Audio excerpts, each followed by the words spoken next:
be days when nothing is going your way and This is it, finally, to my first boyfriend 18 years ago and my last and now my husband. Finally, here we are, closing a page and starting a new chapter. Ito na yung araw na pinakahintay natin, yung unang araw na magkakasama na tayo pang habang buhay as husband and wife. First of all, I just want to thank God for making this happen and for Him giving me you. I remember nung nag-start ka mag-court sa akin, nakita ko na yung sincerity mo. That time, kung paano mo ko respeto. Lagi mong pinaparamdam sa akin na ako yung pinaka-importanting babae sa buhay mo. And I still remember you saying na ako na yung papakasalan mo when we grow old. And yung pisang mo pang pare, ako kakasal sa atin. 2005 nang ikaw ay aking maging first girlfriend. At hanggang ngayon, hindi ko pa rin nakakalimutan kung paano ako nag-love at first sight sa'yo. Imagine, 2024 na. Ang galing talaga ng plano ni Lord. Truly, it is in His time. Look where we are now. Nakalain mo yun, Harvey. Sa dami ng pinagdaanan natin. On and off the relationship. For how many times. Pero, at that time, nilapit pa rin tayo ni Lord sa isa't isa. I pray for this for a very long time and I pray for you. And I thank God dahil pinagtiwala kayo sa akin. And I thank God dahil binigay bilang maging katuwang ko pang habang buhay. Thank you for coming into my life. Thank you for your unconditional love.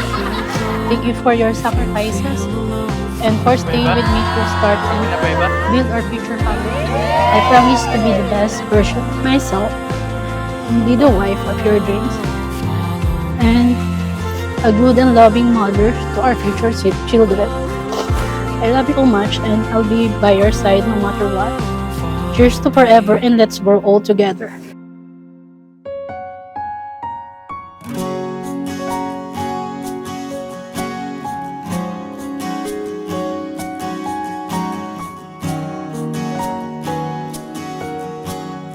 Dari Madam.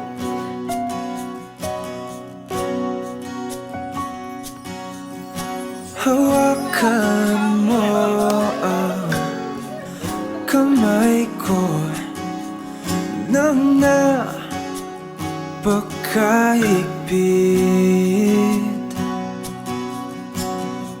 Pakinggan mo ang tinig ko. Di mo ba pansin na ikaw at ako?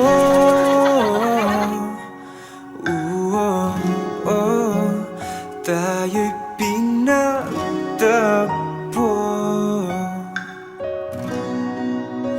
Ikaw at ako.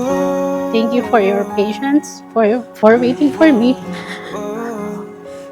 Finally, I found my place, my contentment and peace. Through you, God showed me how much He loves me. And I stand here before God. I vow to love you forever, to protect you, to cover you in prayer, to listen to you, to encourage you, to respect you, to open my whole heart for you, to be open and honest, and to support you, to be there for you in good times and bad times. Thank you for your big efforts, and I know it's really hard for both of us since we are in a long distance relationship. But still, we both make it. It's been a crazy ride, but it's all worth it. Ikaw at ako.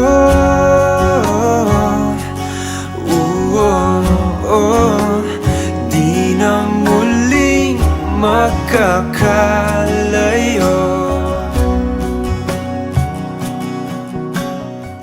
Umaraw man o umulan, palagi mong tandaan na nandito lang ako para sa'yo at sa bubuin nating pamilya.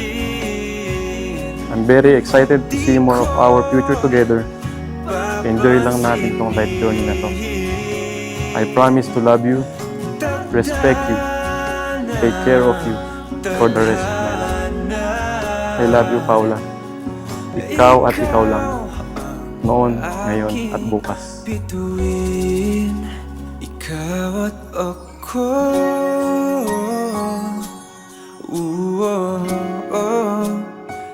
I would like also to congratulate you.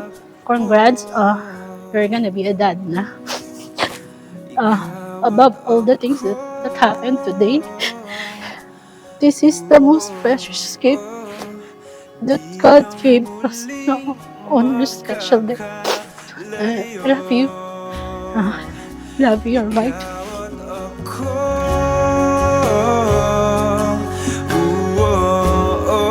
Kayo ay magiging tanda ng pag-ibig ng Diyos. Kayo ay magiging buhay na sakramento sa gisag ng pag-ibig ng Diyos para sa ating sambayanan. Di na muling magkakalayo.